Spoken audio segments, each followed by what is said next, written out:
The Department of Health and Human Services takes aim at artificial food dyes. President Trump meets with the CEOs of Walmart and Target, and grocers and C-store chains dominate the National Retail Federation's top 50 global retailers list.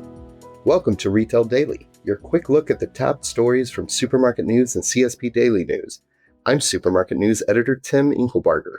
And I'm CSP Executive Editor Hannah Hammond.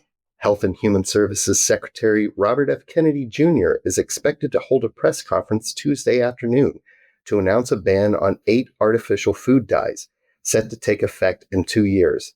The Biden administration had previously announced plans to remove artificial dye red number 3 from food by January 2027 and from medications by 2028.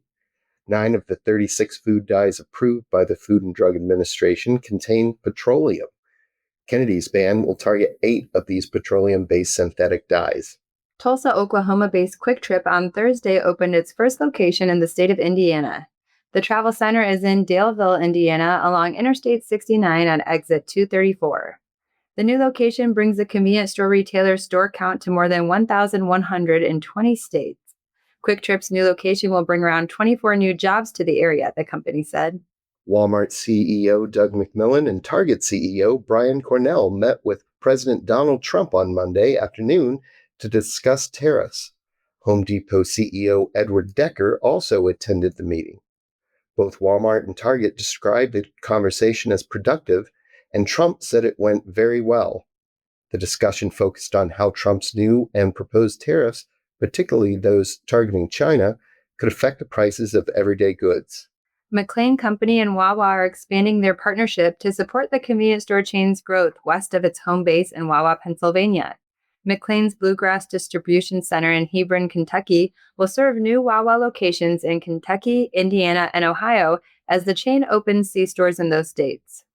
Walgreens could pay up to $350 million to settle federal accusations that the retailer illegally filled millions of invalid prescriptions for opioids, as well as violating the law by then additionally seeking payment for many of those invalid payments, the U.S. Department of Justice reported Monday.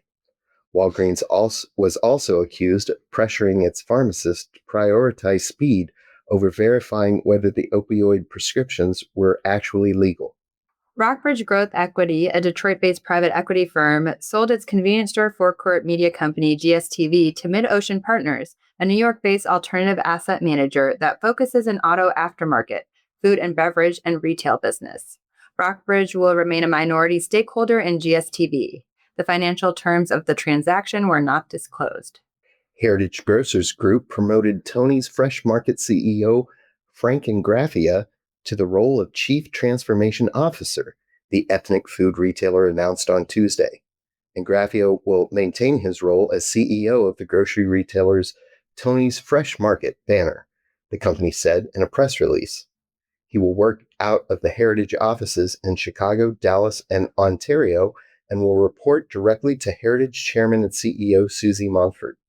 Grocery retailers dominated the National Retail Federation's top 50 global retailers list, with Walmart taking the top spot. The top 7 companies on the list were grocery retailers, and 20 of the 50 companies listed operate in the grocery industry. 3 convenience store operators also made the list, with 7 & I appearing in the top 10 companies. 7 & I, headquartered in Tokyo, Japan, ranked number 8 on the list, with total company revenue of $90 billion in 2024. Laval, Quebec-based C-store retailer Alimentation Couche-Tard ranked 27, and OXXO, or FEMSA, headquartered in Monterrey, Mexico, ranked 49th. And that'll do it for today's episode of Retail Daily. Subscribe on Apple Podcasts, Spotify, and more for your daily dose of retail news. For more on these stories, visit CSP Daily News and Supermarket News. I'm Tim Inkelbarger. And I'm Hannah Hammond. Have a great day.